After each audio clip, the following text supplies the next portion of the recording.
new version of EmuDeck was just released, and it's a big update. This is EmuDeck 2.1.0. Technically, it's the beta for 2.1.0 since I recorded a lot of this footage leading up to the final release. Nonetheless, if you're a fan of emulation on the Steam Deck, then you are already familiar with EmuDeck, an open source collection of scripts that installs and configures up to 20 different emulators based on your preference and tailor-suited for the Steam Deck specifically.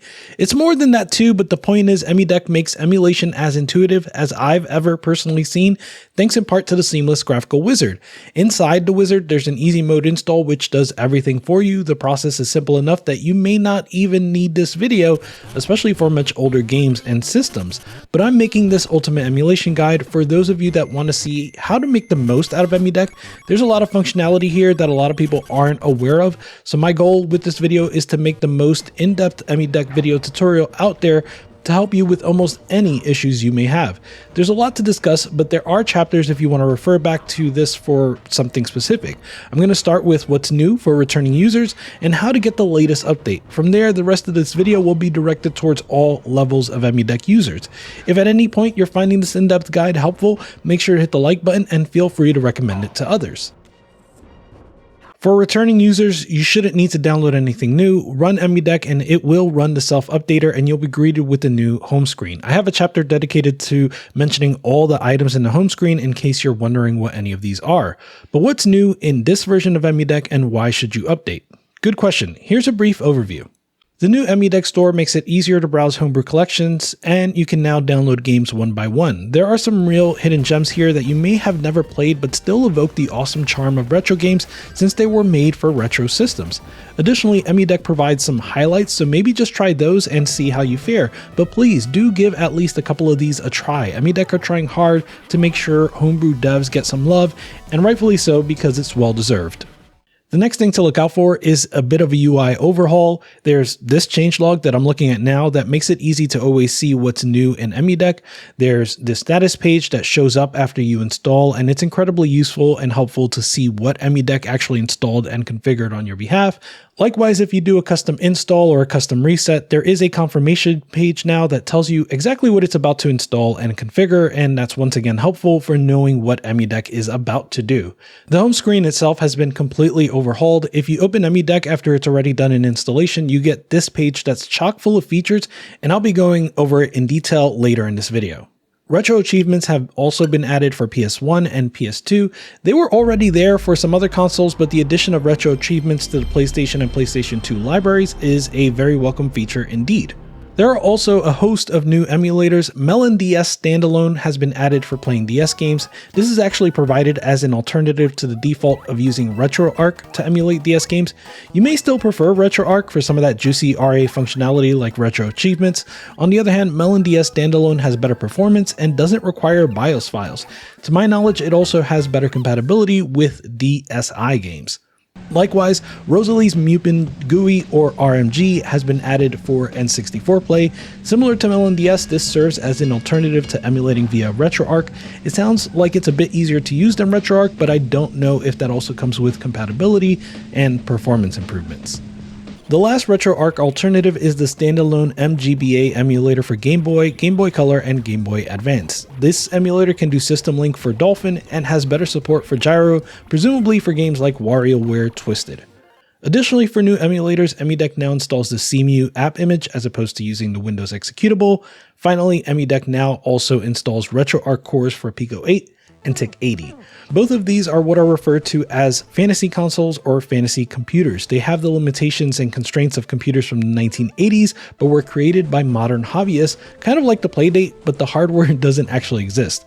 Don't sleep on these because there are some fun indie games made for these consoles. USB Transfer Wizard is new to this version of EmuDeck, and it makes it even easier to transfer games from your computer to your Steam Deck. I talk about that more in the Add Games chapter. There's a new version of EmulationStationDE available now, and it includes a new theme. Manage emulators is a new option in the home screen. It gives you more granular control over your emulators, allowing you to apply configuration updates without having to reinstall EmuDeck. It also makes it clear when something is out of date. Migrate installation is a new feature to EmuDeck that does exactly what it says. It allows you to move your installation from your SD card to your hard drive or vice versa. Another big new feature for this version of EmuDeck is the Cloud Services Manager. This allows you to add commonly used media and streaming services to your game mode, so stuff like Xbox Cloud Gaming, Netflix, and YouTube. Steam ROM Manager has a brand new look. In fact, it has two brand new looks. There is an EmuDeck theme designed for regular users and a deck theme designed for advanced users that may like to edit their own parsers, for example. The new version of Steam ROM Manager also allows EmuDeck to automatically add Steam input profiles. Prior to this, you actually had to manually set these, so this is a very awesome and very welcome upgrade. They also added an input profile for Emulation Station, which includes a left trackpad menu to change the input to match the system you're playing. Finally, there are some fixes and small features. Notably, Gyro DSU now works. I ran the installation and tested it on Breath of the Wild for Switch, and it works great. Okay, so before we get started, let's talk about a couple of things you may need.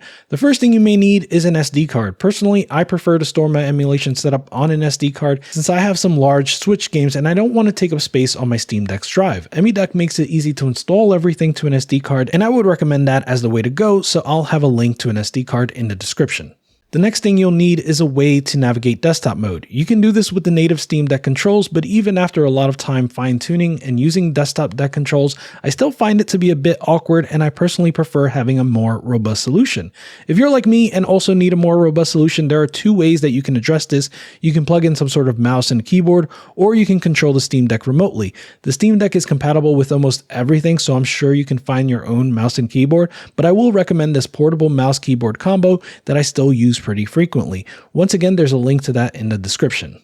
Personally, however, I tend to remote into the Steam Deck's desktop. You can do this with Steam Link, but there are times where you're going to need to shut down Steam, so I find something like AnyDesk to be even better. Full disclosure, I do plan on partnering with AnyDesk in the future, but they are not sponsoring this video. I just really like using their app for remoting into the Steam Deck. They make everything, including file transfers, super easy. You can find this app on the Discover Store of the Steam Deck, and you can also find the app on your computer or phone in order to connect to your Steam Deck.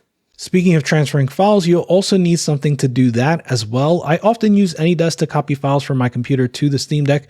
You can also transfer files by way of a network drive if you know how to set one of those up.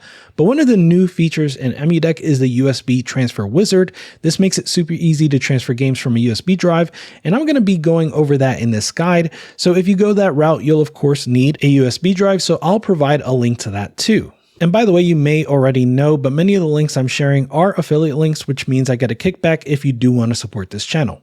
And generally speaking, if you're looking for additional help, I have a couple of key resources for you. First of all, EmuDeck itself has a really in-depth wiki that covers everything in this guide and then some. It even includes cheat sheets that will absolutely come in handy for things like where to put BIOS files and what are the proper file formats for your ROMs. There's also a great FAQ in this wiki, and one of the frequently asked questions that I'm going to highlight here is that of where to find ROMs. I'll quote the answer to that one because it says, quote, "Legally, ROMs must be obtained from your console. Various emulator websites have guides on how to dump games. Other methods are piracy and cannot be discussed here or on the EmuDeck Discord," end quote. So yeah, you're on your own if you're looking to find ROMs for free. By the way, they mentioned the EmuDeck Discord, and that's another helpful resource I wanted to highlight here. The folks in that server are always happy to help, and they may be able to help you with specific problems, but once again, you're not allowed to ask about where to source copyrighted files in that server, so please keep that in mind. I may have other resources to call out after this video is published, so be sure to check the description for any other links that may be helpful. Okay, so in order to get started, let's head over to desktop mode on the Steam Deck and download EmuDeck. Once you're in desktop mode, open your browser and go to emudeck.com in your browser. Click download and you'll get a file called emudeckinstaller.desktop. Copy that to your desktop and run it. Once completed, you'll now have an EmuDeck button on your desktop. This is the icon you can use to keep yourself up to date and get the latest emulators and configurations in the future. Whether you're doing a fresh install or updating an existing EmuDeck install, you have two choices, the easy way or the custom way. So for a fresh install, for example, you'll see this screen when you open EmuDeck with the options easily laid out: easy mode, custom mode. And if you're a returning EmuDeck user, but you want to reset your installation to start from scratch, you can choose quick reset under the tools and stuff section in the new home screen. This is going to behave just like an easy mode install. It won't overwrite your games or BIOS files, but it will update emulators as well as optimize and configure them for Steam Deck. And in doing so, it will overwrite any existing configurations for these emulators. By the way, if you are a returning user and you don't want to do a reset like this, you have other options like quick settings and manage emulators on the homepage, but I'll cover those in the homepage chapter. The only real choice to make for easy mode is where to install everything. I always use an SD card, but you can choose internal storage or you can specify your own directory. Okay, so technically you do have one more choice to make. I'm not going to cover the Win600 in this video, so we'll stick to the Steam Deck. Once you make these two simple choices, you're brought to the installation screen with a progress bar. The lovely thing about this screen is that they highlight the open source projects that make EmuDeck possible. And yeah, thank you to all the devs that do make this possible. In any case, this goes pretty quickly, but I am going to cut to the end. Finally is the post-install status screen. It tells you exactly what EmuDeck did and whether or not it succeeded. You can see that it doesn't install every single emulator, but it does install the most popular ones. You can always come back later to install any other emulators you may want. After the post-installation, you can click the Add Games button. I'm going to cover all of that functionality in the chapter labeled Add Games. We've looked at easy mode, so now let's take a look at custom mode. This install is actually going to go very easy as well, but it gives you just more control over your options, so I'm going to go over those choices. Similar to easy mode, if you're doing a fresh install, you'll see this screen when you open EmuDeck with the options easily laid out. Easy mode, custom mode. And if you're a returning EmuDeck user but you want to reset your installation to start from scratch, you can choose custom reset under the tools and stuff section in the new home screen. This will behave just like a custom mode install. It won't overwrite your games or BIOS files, but it will update emulators as well as optimize and configure them for the Steam Deck, and in doing so, it will overwrite any existing configurations for these emulators. Being custom mode, it's going to let you choose what to overwrite, but it also recommends that you let it update everything. By the way, if you're a returning user and you don't want to do a reset like this, you have other options like quick settings and manage emulators on the homepage, but I'm going to cover those in the homepage chapter. Just like with easy mode, you start the installation process by choosing where to install everything. I always use an SD card, but you can choose internal storage or you can specify your own directory. On the second screen, you're asked to choose your device. Again, I'm not covering the Win600 in this video, so we'll stick to the Steam Deck. The next option is a new one. You can now enable autosave. This will automatically save your game state when you exit the emulator, and it will automatically load your game state when you fire the game back up. This only works for the systems shown, and moreover, it only works for RetroArch. So don't expect autosave to work if you're playing GBA games using the MGBA standalone emulator, for example. Next up is retro achievements. Retro achievements can bring a whole new life to your retro games thanks to achievements that have been custom made by the community. This requires a login and works for the emulator specified. Specifically, support for DuckStation and PCSX2 is new to this version of EmuDeck. Next, you choose whether or not you want game bezels for games that don't take up the full screen. There's very little reason not to enable these. I typically don't find them distracting, and in fact, some of them, like the Game Boy bezels, actually feel more immersive to some degree. For the next few screens, you'll get to choose the aspect ratio. I typically choose the default option. For classic Sega systems, the default is 4:3. The 3:2 option will take up more screen real estate, but it's going to distort the image slightly, so I just prefer going with the original. Likewise, I stick to 4:3 for SNES games. The original ratio is technically 8:7, but it was displayed on a 4:3, so I still find that to be the most authentic. For 3D systems like Dreamcast and Nintendo 64, you can actually enable a widescreen 16:9 ratio, and usually you're not going to lose anything in the process. It's not stretching the screen, instead it's just rendering parts of the environment that it would normally not render. Sometimes that can be buggy, but I still preferred to enable this personally. Likewise, you can enable widescreen for GameCube games. That's what I chose. And the next few screens allow you to choose shaders that make the gameplay look more like an authentic display. For handhelds, it's an LCD shader. I really like the LCD shaders, especially for original Game Boy. Then of course you can choose whether or not you want a CRT shader for classic 2D games like Genesis and Super NES. This gives scan lines. I typically like these on classic 2D games, but it is your choice. The last graphical option is whether or not you want CRT shaders for classic 3D games like N64 and Dreamcast. I actually prefer a cleaner image without scan lines for classic 3D games, even though CRT is more authentic. Once again, it's your choice. Next, you can choose a theme for EmulationStationDE. The three choices are Epic Noir, RB Simple, and Modern, and you get previews of each of these. You probably know which of these you want based on the preview, but I'll recommend the Modern theme because it has an interface that feels like the Switch and it's going to be easy to get used to. After you've made all your choices, EmuDeck presents you with a confirmation page. It tells you which emulators are going to be installed, which will be configured, which choices you've made for your customizations, and what path this is all going to be installed to. This is a new page and it's very helpful to confirm exactly what you're about to do. Then you get an installation screen with a progress bar. This goes pretty quickly, but I'm going to cut to the next screen nonetheless. Boom! At the end, you're presented with a post-installation screen. This screen is new to this version of EmuDeck, but it's very helpful because it tells you exactly what EmuDeck did and whether or not it succeeded. All right, let's add some games. Now that you're done with the installation and configuration of all the emulators, it's time to add your games and BIOS. There is a USB transfer wizard that's going to walk you through the process, and if you want to do it yourself, you'll have two directories to care about, one for ROM files and one for the BIOS files. I'll go through the USB transfer wizard to show you what I mean, since this is going to be the most common way for people to add their games. The USB transfer wizard has 3 steps. First, EmuDeck is going to prepare your USB stick. In order to do this, connect the USB stick to the Steam Deck. Then back in EmuDeck, you click the USB drive to find and select your USB drive. Then a new button will show up. It says Create EmuDeck Folders on USB drive. You can click this now and it will proceed to create the necessary folders. The second step, of course, is to get your games and BIOS onto the USB drive. For that, I plugged my USB drive into my Windows desktop and copied over my N64 games to the /ROMs/N64 folder. Don't forget, you can go to the cheat sheets over on the EmuDeck wiki to see what files go where. For example, if I look at my Sony cheat sheet, I can see the ROMs go in the PSX folder, and the supported file formats for those ROMs are either a .q paired with a .bin, or alternatively CHD, ECM, ISO, M3U, MDS, or PBP. Likewise, I can see what are examples of valid BIOS files that would go into the BIOS folder. Once you've completed copying everything to your USB drive, you can start the final step. Eject the USB drive from your machine and plug it back into the Steam Deck. Don't forget to mount it. Now that that's back in, you should have a new button, Copy Your ROMs and BIOS to your Steam Deck. Click that. That will import your files to your emulation path, which in my case is my SD card. Once that's done, your ROMs are ready. Now the games are all where they need to be, and EmuDeck gives you 2 options for how to play your collection. So Steam ROM Manager is going to add games directly into Steam with box art and everything.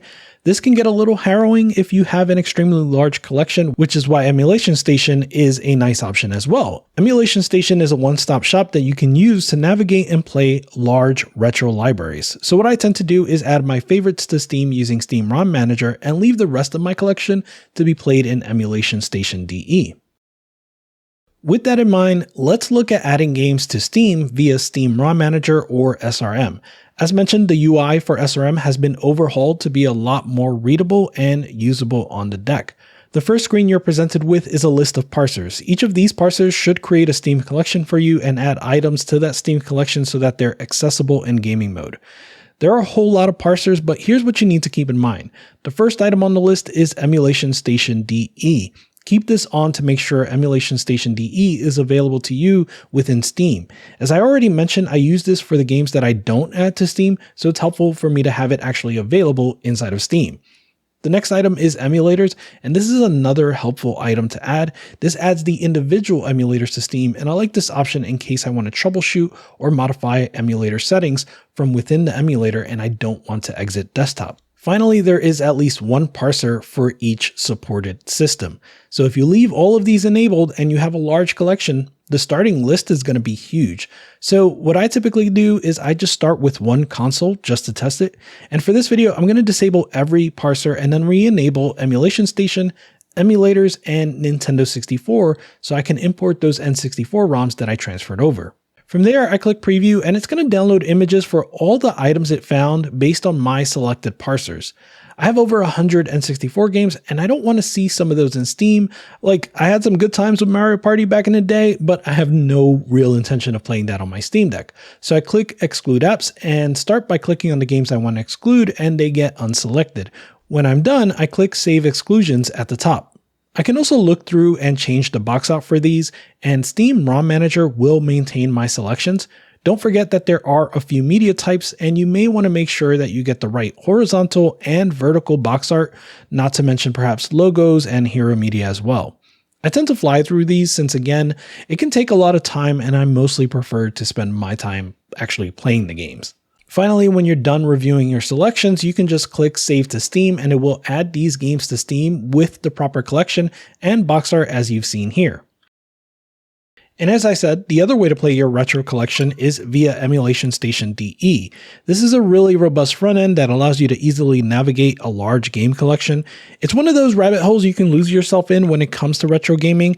So there's like all sorts of enhancements and you can groom your collection. You can download themes for Emulation Station for different looks and different feel. You can also download all sorts of media and metadata for your games, including box art, screenshots, and short video. And you can rate games and set favorites to further organize your collection. When you first start Emulation Station, you can navigate through the platforms, select a platform, and you'll see a list of games that you can scroll through and select. If it looks rather bare, it's because you haven't downloaded any of the media, so press the start button and you'll see a menu. The first menu item is Scraper, and this is where you can download media for your games. You can choose which games or which systems to scrape for, and you can also choose what type of content to download. For example, video for each game can add up pretty quickly, and so you may decide that you don't want to do that. You can go to content settings and be specific about what type of media you want to download. When you're ready, just hit start. Again, depending on the size of your collection, this can take quite a bit of time, but when it's done, it should look like this. It's really nice to look at, and I can see why people do get lost here. And when it comes to launching a game from here, most everything should work, but you should note that it opens a game in another window and you can open the Steam menu and choose to close a specific window when you're done. The other thing you should note is that you can change the controls for a specific system if you just use the menu that's mapped to the left trackpad. I also want to talk about the new home screen since it's got so many new features. The home screen is broken up into two sections, and the first is the most important, the quick actions. The first item in quick actions is the USB transfer wizard. The wizard walks you through transferring games from your computer to your Steam Deck using a USB stick, and I've already gone over that in depth in the Add Games chapter. Next up is quick settings. This allows you to customize stuff like bezels, aspect ratio, shaders, and autosave. I've already gone over those features in the custom mode chapter. And here's a new one. It's called Manage Emulators. This allows you to manage individual emulators, and it's really helpful because number one, it tells you which emulators are out of date, and then it gives you options to update the emulator itself and or update the configurations. For example, if you've overwritten the configurations and you want to keep your configs, well, you can update the emulator, but not the configs. Finally is the EmuDeck store. Once again, don't sleep on this section because it contains homebrew games that were made for older systems. There are real hidden gems that you probably never played, but it still evokes the awesome charm of retro games because they were made on those systems. Additionally, EmuDeck does provide some highlights, so those may be the first ones you want to try since they're sort of EmuDeck endorsed. The next section is aptly named Tools and Stuff. There's a lot of stuff here, so let's just go over it. Steam ROM Manager is of course the tool used to get your retro games into Steam. I've already gone over that in the Steam ROM Manager chapter. Quick Reset is a way to reset your EmuDeck installation. It's similar to an easy mode install where it does everything for you, so check the easy mode chapter for more information on that. Power Tools. Power Tools is the first of two helpful plugins that you can add from EmuDeck. Power Tools allows you to have more granular control over your CPU. Specifically, it allows you to disable something called SMT. As of recording, disabling SMT gets you much better performance for high-end emulation. It shouldn't be needed in future versions of SteamOS, but for now, it's still absolutely needed to get the best performance out of Switch and other emulators. The installation process for this is straightforward, and once installed, you can press the quick access button in gaming mode, go down to the new plugins tab, select Power Tools, and disable SMT from here. Decking Controls is the second helpful plugin. This lets you easily see the emulator controls and hotkeys while you're in gaming mode, which is really handy. Using EmuDeck, it's a simple installation process, and once installed, you can press the quick access button, go down to the new plugins tab in gaming mode, select EmuDeck hotkeys, and select the emulator of your choice. You'll be presented with the controls for the given emulator, and you should see a second tab for hotkeys as well as a third tab for expert hotkeys. As specified in those tabs, you'll need to hold down Select for hotkeys, for example, Select plus R1 for a quick save or Select plus L1 to quick load. Additionally, you'll typically use the Start button for expert hotkeys like Start plus D-pad up to increase the resolution. I found that one especially helpful for PS2 games that had plenty of headroom to look sharper and still perform with native frame rates. In any case, the fact that these are now easy to access and see from within game mode is awesome. Gyroscope is an important feature for a few systems you might emulate, specifically the Switch, Wii U, 3DS, and Wii all have support for gyro, and this feature from EmuDeck installs and configures a tool called Gyro DSU, which maps the gyro from your Steam Deck to the gyro for the emulated system. I did have some footage here of me using this in Breath of the Wild, but I don't want to get caught by the Nintendo ninjas this time, so I'm leaving that out. EmuDeck Compressor will actually compress your ROMs for disk-based systems, namely Dreamcast, PSX, PS2, Sega CD, 3DO, Saturn, TurboGrafx CD, Amiga CD32, Neo Geo CD, GameCube, and Wii. This can save a ton of space on your SD card, up to 70% per game, and as far as I've seen, it has little to no downside. The compression is lossless and the load times still seem pretty normal. When you run this tool, you can select either a single file or a single system like PS1 or PS2, and one thing to note is that the compression itself can be time consuming, so it's something that I personally would run for like a single system and then I would come back to it later. Next up is BIOS Checker. There are a few systems that require BIOS files. Those are PS1, PS2, Switch, Sega CD, Sega Saturn, and Nintendo DS, as well as Dreamcast. Technically, the Dreamcast BIOS aren't strictly necessary, but they're still recommended. If you don't know what BIOS files you need for each of these systems, be sure to reference the EmuDeck wiki, which will tell you exactly the files that you need. For example, here is the Sony cheat sheet that shows that scph5501.bin is likely the file that you're looking for when it comes to a valid PlayStation BIOS file. As long as you put a valid version of that file in your BIOS folder, you should get the green light on that specific BIOS, just like I did. Cloud backup is a feature that's still sort of in beta. It allows you to easily back up your saves and save states to one of the specified cloud services. As of right now, it's only a one-way backup service, but this should be updated in the future. Cloud Services Manager is brand new to this version of EmuDeck. It allows you to add cloud services like Netflix, YouTube, Xbox Cloud Gaming, and Twitter, and a lot more to Steam Deck's game mode. I typically don't use my Steam Deck this way, and it feels like it doesn't really fit this video, so let me know if you'd like to see me do another video where I cover this in more detail. You can also configure retro achievements from here. If you did a custom mode install, then you may have already set this up, but if not, you can always do it right from here. It just asks you for your login information and then it does the rest. As of right now, retro achievements is integrated into RetroArch, DuckStation, and PS2, so it only works for systems that use those emulators. When you start a compatible game, you should see a pop-up that says you've successfully logged into retro achievements, and then you should see the notification pop whenever you unlock an achievement.